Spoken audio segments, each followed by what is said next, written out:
Hey, it's STREEZYonX bringing you some of X's top trends of today.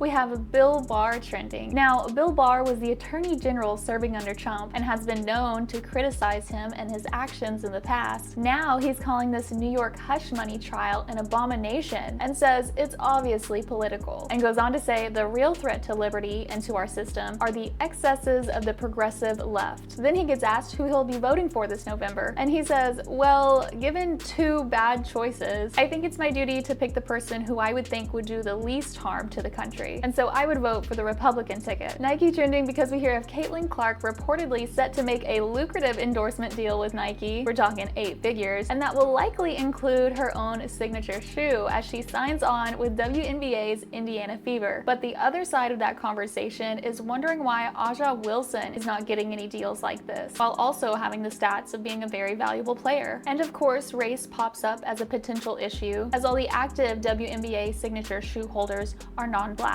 Google trending for firing 28 of their employees that decided to participate in a sit-in protest. The workers said they were protesting the $1.2 billion contract Google has with Israel and considers them complicit in Israel's actions towards Palestine. Not only did they get fired, but they had to have police come and escort them out as well. Jesse Waters trending for reporting on this story about Donald Trump. We see Trump make his way over to Harlem, New York, and stops by a bodega and talks to the people. And we see an overwhelmingly positive reaction from the crowd. Waters says Trump wasn't treated the way the media portrays the people's feelings of him. He gets indicted in Georgia, and the people from Atlanta seem to like him, as we see from the Chick-fil-A visit. And then he gets indicted in New York, and Harlem shouts 4 more years. So what do you take from this information? Then we have Wikipedia trending because we're seeing Katherine Maher, who was the former CEO and executive director of the Wikimedia Foundation, which owns Wikipedia, but she is now, since last month, the CEO and president of National Public Radio, NPR. She goes on to talk about how Wikipedia is flawed because it is a very biased site. Why? Well, she says about 80% of the contributors are men, so you're erasing not only the writings, but the history and experience of how the women and non-binary and non-gender conforming people have lived throughout and helped shape society. Another reason, she says, is that it is written by the victors. So any non-dominating countries or cultures or people have been excluded from the written word. And she also finds fault in only having the written word, as this excludes oral traditions. In another video, we see her talking about how having Wikipedia free and open was not a good idea in her mind, because it allowed for it to convey the white male westernized construct. And so she says some of these ideas of radical openness really did not end up living into the intentionality of what openness can be, I guess, according to her. And then again, we see her talking about her biggest challenge. I don't know when this interview is from, so I'm not sure if she's talking about NPR or Wikipedia, but the #1 challenge they have is the United States First Amendment. She's glad that the platforms have that right and thinks it's important, but on the flip side, it makes it harder for them addressing bad information. This account here, The Real Chris Rufo, has a lot more receipts regarding the situation, so if you'd like to see more of the stuff she is saying, that's the place. That's all I've got for you today, but make sure you check out the X thread for any videos or links, and I'll see you tomorrow.